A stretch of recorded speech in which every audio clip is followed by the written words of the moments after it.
വഴി വായിച്ചതാണ്. അതായത് മിസൈൽ നമ്മുടെ മുറ്റത്തേക്ക് വീഴാത്തിടത്തോളം കാലം നമ്മളെ സംബന്ധിച്ചിടത്തോളം യുദ്ധം വേറെ എവിടെയോ നടക്കുന്ന ഒരു പൂരമാണ്. അപ്പോ നമ്മളാരും ആ യുദ്ധത്തിന്റെ തീവ്രതയോ ഭീകരതയോ അറിയുന്നില്ല. പക്ഷെ നമുക്ക് ചെയ്യാൻ പറ്റുന്നത് ഒന്നേ ഉള്ളൂ. ഇന്നിവിടെ വന്ന് നമ്മൾക്ക് ദൈവത്തിനോട് പറയാൻ നൂറുകൂട്ട കാര്യങ്ങളുണ്ടാവും അല്ലെ. കുട്ടികൾക്ക് പറയാനുണ്ടാവും, പരീക്ഷയ്ക്ക് റിസൾട്ട് വരാറായി, 10ാം ക്ലാസ്സിലെ റിസൾട്ട് വരാറായി, എനിക്ക് നല്ല മാർക്ക് കിട്ടണം, പേപ്പേഴ്സ് കിട്ടണം, അത് പ്രാർത്ഥിക്കുന്നുണ്ടാവും.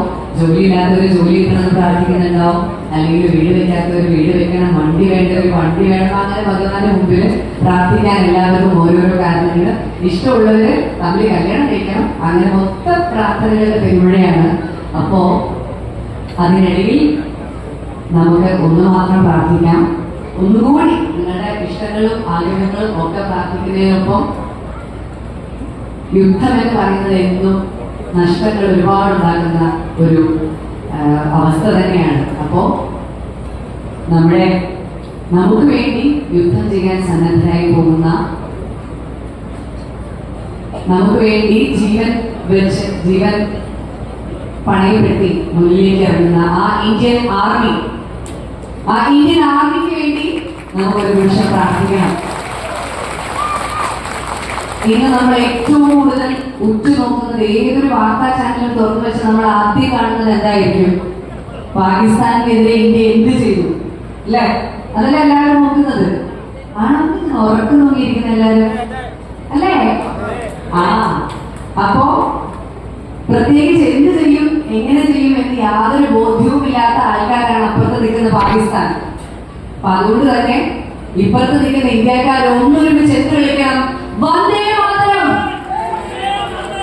വന്ദേ മാതരം. അപ്പൊ അത് മാത്രമേ പ്രാർത്ഥിക്കാനുള്ളൂ. നമ്മുടെ ഇന്ത്യൻ ആർമിക്ക് നമ്മൾ കൊടുക്കേണ്ടത് ഈ ഒരു ഇൻസ്പിറേഷനാണ്.